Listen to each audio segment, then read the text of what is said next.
bueno, continuamos aquí con todos ustedes en un especial de lujo. Una gran banda está de visita aquí en nuestro país. Ellos son The Horrors. First of all, thank you very much for attending this interview. Hola, how do you feel here in Mexico? Having a great time, elated. Yeah, very nice time. Yeah, brilliant. Now, this album is a great album, A Strange House. What is the most important thing you want to express with this album? I think for us it's kind of it's a product of a lifetime of interest in this kind of sound of music, and so to release this album and be very different to everything else that we're listening to was really important for us to reach people with it, you know. Now, tell us a little bit the story about Sheena is a Parasite.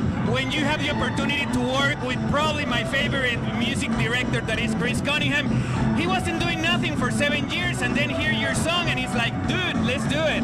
How was the story?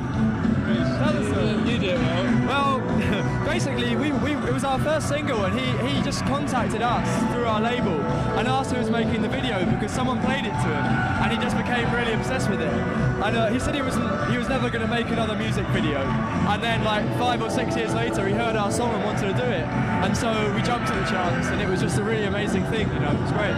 Now, you're one of the bands that use best the internet. I mean, the MySpace. How important is for The Horrors the internet as a tool of promotion? It's just handy. Like, we're not the kind of band that will ever get played on the radio. We're not making music to please anyone or get on the radio. So it's just a great platform for people to be able to hear our music easily. So people can just go on MySpace or whatever, hear what we sound like, and then find out where we're playing. It's stuff that people would they never really hear, but lots of people really get into it. So Mexico's a perfect example. Before we released the record, people were already contacting us, you know, from here before the record came out, and they wouldn't be able to hear it otherwise. So. That's really awesome. And another thing that I really like, I mean, the videos. I'm a really gore fan of the gore movies, and I think that you have a little influence in gore movies in your videos, like blood, like violence. Is that what you want to express with that videos visually? Our music is quite intense and it's quite dark by nature, you know, naturally it's like that. So visually it has to work, and it's just a perfect way of communicating that idea. Now, I know that in your career, beside music, you release some fanzines in different concerts. Do you have plan to release another one? We haven't got one here. The fanzine. Oh, fanzine. Yeah, we do them every few months, and we haven't worked on one since. Well, we're due a new one. We should be doing a new one soon. But we do stuff online as well. Like we have pages where we upload songs and constantly kind of. So if you can't get the fanzine, you can hear and kind of read other articles that we're doing online. And who came with the idea of release that fanzine? I don't know, it's like a group thing. It's a way of communicating with our fan base and telling people not just about our music but other music we like, and Paris's illustrations are in there, we all work towards it. So it's a part of the punk tradition that, you know, it was an obvious thing for us to do, but we all like the idea of doing it. Now, if that's true that you're gonna release a cover of Joy Division, No Love Lost? I don't know if we're going to release it. We'll play it tonight. Really? Yeah, we'll play it tonight. That's awesome. If that's true, you're going to release an EP of different covers? We were going to do that, but we're working on the new record now, and we don't really have time, so we're going to carry on. We're writing so much. Wait, what could it be the hardest cover to do? The hardest? Yeah. What? The hardest cover that you ever did, like? No, we haven't really struggled so far. We haven't run into any problems as yet.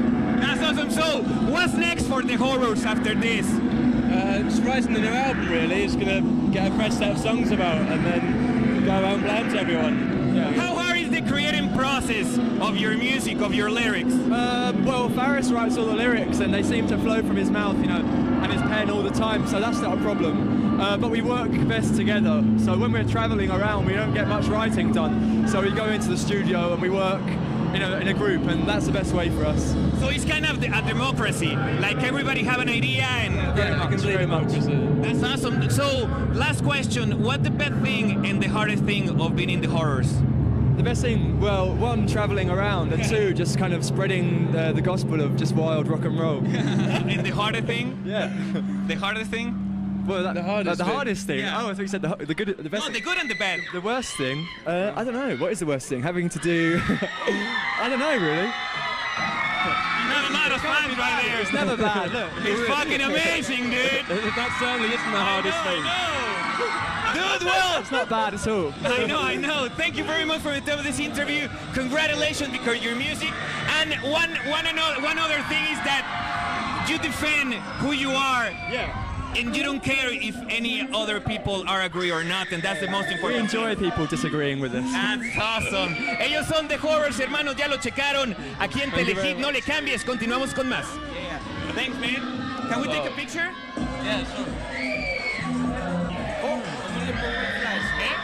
No, ya está bien, está bien. Yeah, I'll come down.